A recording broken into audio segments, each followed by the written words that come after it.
Es ist wieder ein rechtes Zeitchen her, seit ich das letzte Mal ein Mathe-Video gemacht habe. Sonst war es mit Mathe am Montag, jetzt ist es einfach Mathe am Mittwoch. Auf jeden Fall, ich habe mit meiner Klasse Proportionalität angefangen und wir schauen uns direkt die Proportionalität an und jetzt einfach mal eine kleine Einführung. Wenn es um Wertetabellen geht, arbeite ich am liebsten mit T-Tabellen. Und eine T-Tabelle heisst so, weil sie einfach aussieht wie ein T. Auf der einen Seite kommt dann jeweils die eine Einheit, auf der anderen Seite kommt die andere Einheit. Proportionalität braucht man beispielsweise, wenn ich sage, ich kaufe 2 Kilo Äpfel, das kostet 4 Franken. Und wie viel kostet dann 4 Kilo Äpfel? 8 Franken.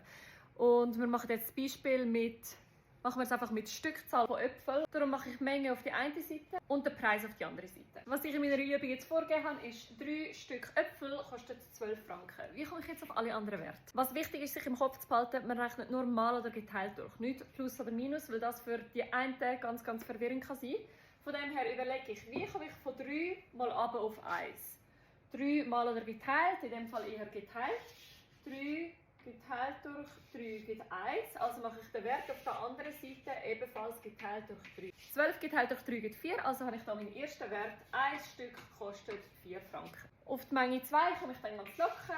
1 mal 2 gibt 2. Auf der anderen Seite mache ich genau das gleiche mal 2. 4 mal 2 gibt 8 Franken. Ich passe jetzt da unten schnell spaßeshalber etwas an. Wie komme ich auf den Wert von 5? Ich gehe auch vom 1 aus und rechne mal 5. Wenn ich auf der einen Seite mal rechne, muss ich auf der anderen genauso mal rechnen, mit dem gleichen Wert, mal 5. 4 mal 5 gibt 20 Franken.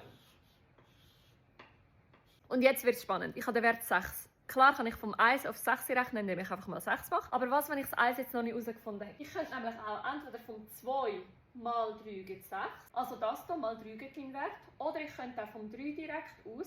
3 mal was gibt 6? Mal 2. Machen wir das. Mal 2.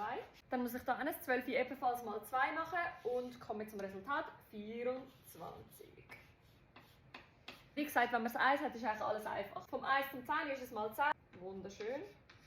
Also auf der anderen Seite ebenfalls mal 10 und 4 Franken mal 10 gibt 40 Franken.